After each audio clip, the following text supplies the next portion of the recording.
Hey guys, welcome to disabilities and associated subjects. मैं हूं सुरभि गुप्ता और हम अपनी सीरीज़ में आज लो विजन और ब्लाइंडनेस को कवर करेंगे। इसको शुरू करने से पहले मैं आपको बता दूं कि लो विजन और ब्लाइंडनेस दोनों ही विजुअल इम्पेयरमेंट के अंतर्गत आते हैं। यानी कि जब हम विजुअल इम्पेयरमेंट की बात करते हैं तो हमारा मतलब लो विजन और ब्लाइंडनेस इन दोनों से ही होता है।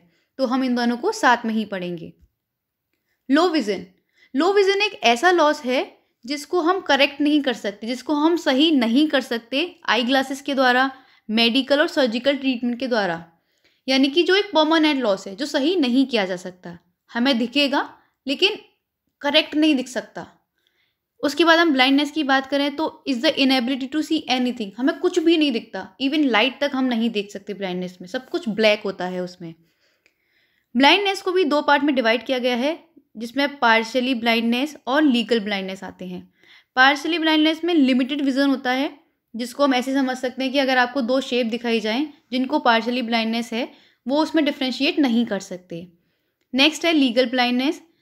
ये बहुत हाईली कॉम्प्रोमाइज्ड होता है। यानी कि जो व्यक्ति 200 फीट की दूरी से किसी चीज़ को आसानी से देख सकता है, वही जिसको लीगल ब्लाइंडनेस है वो 20 फीट की दूरी से देख पाएगा। इतना डिफरेंस होता है इसमें। The most common type of low vision, जिसमें लॉस ऑफ सेंट्रल विजन शामिल है, जिसमें क्या होता है कि जो हमारा सेंटर ऑफ विजन होता है वहाँ पे ब्लाइंड स्पॉट आ जाता है, जिससे कि हमें देखने में प्रॉब्लम आती है। नेक्स्ट है लॉस ऑफ पेरिफेरल विजन। सबको पता है कि जो नॉर्मल आइज होती हैं वो 180 डिग्री तक देखती हैं, लेकिन जिनको ये लॉस होता है वो नहीं देख पाते साइड, और एबव और ब्लो नहीं देख पाते क्लियरली। उसके बाद आता है नाइट ब्लाइंडनेस, जिसमें कि हम रात के अंधेरे में चीज़ों को क्लियरली नहीं देख पाते, या जहाँ लाइट डिम होती है वहाँ हम चीज़ों को नहीं देख पाते। ब्लड विज़न और हेज विज़न दोनों ही लगभग सिमिलर हैं, जिसमें जो हमारी इमेज होती है वो ब्लरी हो जाती है। हम फोकस नहीं कर पाते चीज़ों पे, फोकस नहीं हो पाती चीज़ें। नेक्स्ट है according to WHO, world health organisation, जिसने एक क्राइटेरिया डिफाइन किया गया है कि किसको हम क्या कहेंगे।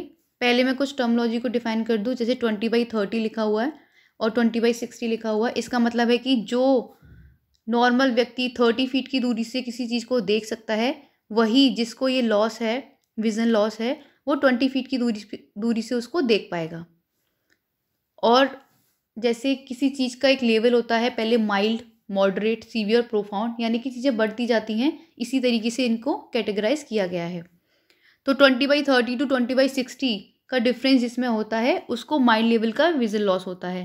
इसी तरीके से आगे बढ़ते चले जाएंगे तो मॉडरेट विजुअल, उसके बाद सीवियर, उसके बाद प्रोफाउंड, उसके बाद नियर टोटल विजुअल इम्पेयरमेंट, और सबसे लास्ट में टोटल ब्लाइंडनेस, जिसको हम NLP कहते हैं, no light perception. Sign and symptoms. हम कैसे पहचाने किसी बच्चे को लो विजन है या फिर वो उस तरफ आगे बढ़ रहा है, अग्रसर हो रहा है, उसको लो विजन की प्रॉब्लम बढ़ती जा रही है। जैसे कि अगर हम क्लासरूम में पढ़ा रहे हैं तो अगर कोई बच्चा लास्ट सीट पे बैठा है तो वो बार बार आपको पूछ रहा है कि मैम ये क्या लिखा है, मैम डिक्टेट करिए, या फिर वो बार बार आगे आके देखता है कि क्या लिखा हुआ है, क्या लिखा हुआ है। या फिर अगर कोई बच्चा बार बार या पूरे टाइम ही अपनी आंखों को रब करता रहता है, या किसी बच्चे की आंखें पूरे टाइम रेड रहती हैं, तो ये कुछ सिम्टम्स हैं जिससे हम पता कर सकते हैं कि बच्चे को लो विजन है। कॉजेस, क्या कारण हो सकते हैं लो विजन और ब्लाइंडनेस के। तो पहला है कैटरैक्ट, जिसको हम मोतियाबिंद कहते हैं, जिसमें आईज हमारी क्लाउडी हो जाती हैं। आपने देखा होगा कि कुछ कुछ लोगों की आंखों में, या फिर जिन लोगों को मोतियाबिंद हो चुका होता है, उनकी आंखों में वाइट वाइट सा दिखता है, क्लाउडी सा। नेक्स्ट है ग्लूकोमा, जिसको हम काला मोतिया कहते हैं। आंखों पर ज़्यादा दबाव पड़ने से जो हमारी ऑप्टिक नर्व होती है, जो हमारी आई को हमारे ब्रेन से कनेक्ट करती है, वो डैमेज हो जाती है इसमें, जिसकी वजह से हमें ग्लूकोमा होता है। नेक्स्ट है age related macular degeneration. Degeneration का मतलब है पतन। मैक्यूला हमारी आई में जो होता है वो हमारी आई को पैनी और केंद्रित नज़र के लिए होता है। यह रेटिना के पास एक छोटे से निशान के रूप में दिखाई देता है। मैक्यूला हमारी आँखी सीध से आने वाली जो भी चीज़ें हैं उनको देखने में हमारी हेल्प करता है। इसलिए मैक्यूलर डिजनरेशन इसी मैक्यूला के क्षतिग्रस्त होने के कारण होने वाली एक बीमारी है। नेक्स्ट है कॉर्नियल ओपेसिफिकेशन, जिसमें ये एक कॉर्निया का डिसऑर्डर होता है, जो हमारी आई में कॉर्निया होती है उसका। चाइल्डहुड ब्लाइंडनेस में आते हैं, जैसे कि अगर मान लीजिए कोई एक्सीडेंट हो गया और हमने ध्यान नहीं दिया उस चीज़ पे, वो चीज़ें धीरे धीरे होके सीवियर होने लगी। पहले वो माइल्ड लेवल पे थी और फिर धीरे धीरे बढ़ के सीवियर होने लगी, हमने ध्यान नहीं दिया, हमने डॉक्टर को नहीं दिखाया। नेक्स्ट है रिफ्रैक्टिव एरर।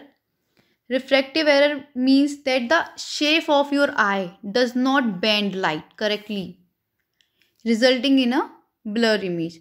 यानी कि अगर आपकी आई की शेप मान लीजिए छोटी है और जहाँ पे उसको फोकस करना चाहिए आपकी रेटिना पर, वो फोकस नहीं कर पा रहा, वो रिफ्रैक्ट नहीं कर पा रहा लाइट को, तो उसको हम रिफ्रैक्टिव एरर कहते हैं।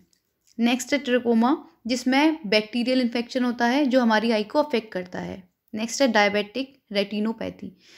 जिन लोगों को डायबिटीज़ होती है उनको ये प्रॉब्लम्स आती हैं, जिसमें हमारी जो ब्लड वेसल्स होती हैं वो डैमेज हो जाती हैं आई की।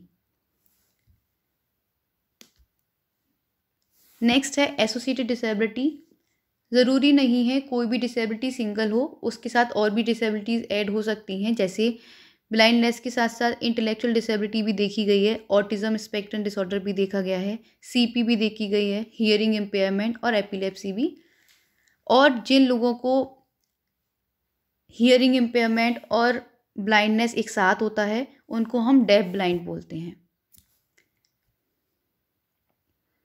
प्रिवेंशन, WHO के अकॉर्डिंग ऐसा माना गया है कि 80% विजुअल लॉस जो होता है वो क्यूरेबल होता है, उनका ट्रीटमेंट पॉसिबल है।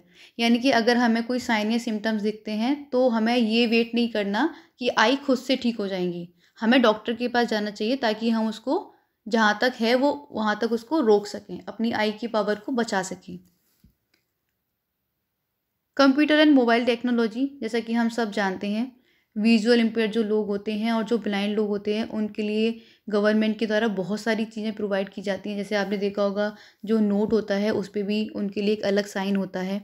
और जो लोग कंप्यूटर की अगर बात करें, मोबाइल टेक्नोलॉजी की बात करें, तो हमने देखा है कि जो एंड्रॉयड फ़ोन्स होते हैं उसमें वॉइस ओवर होता है और गूगल टॉक बैक होता है, जिसमें हम अपनी वॉइस से अपनी जो कमांड होती है उसको दे देते हैं, हे गूगल कह के, या फिर जो आईफोन्स होते हैं उसमें अलग होती हैं सारी चीज़ें।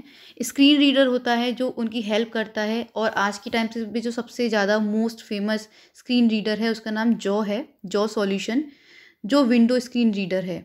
यानी कि जो भी लिखा होगा आपकी स्क्रीन पे वो उसको डिक्टेट करेगा और वो ब्रेल में भी वो उसको प्रिंट कर देगा, जिससे कि जो लोग जो ब्रेल पढ़ते हैं वो उसको समझ सकें।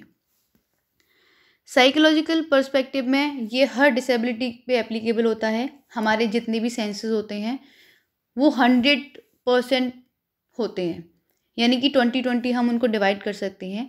और अगर किसी का एक सेंस लॉस होता है, या कोई ब्लाइंड होता है, या कोई हियरिंग इम्पेयर होता है, अगर कोई भी एक सेंस उसका लॉस होता है तो वो जो परसेंटेज होती है वो दूसरी जो सेंस होता है उसमें कन्वर्ट हो जाता है। यानी कि जो लोग ब्लाइंड हैं उनका एक सेंस बहुत ज़्यादा होता है, उनकी हियरिंग पावर बहुत ज़्यादा होती है। तो जो लोग ये समझते हैं कि जो लोग ब्लाइंड हैं वो कुछ हम लोगों से पीछे हैं, बट ऐसा नहीं होता है, वो लोग हमसे भी बहुत आगे होते हैं। So thank you for listening. If you like the video please share. जय हिंद।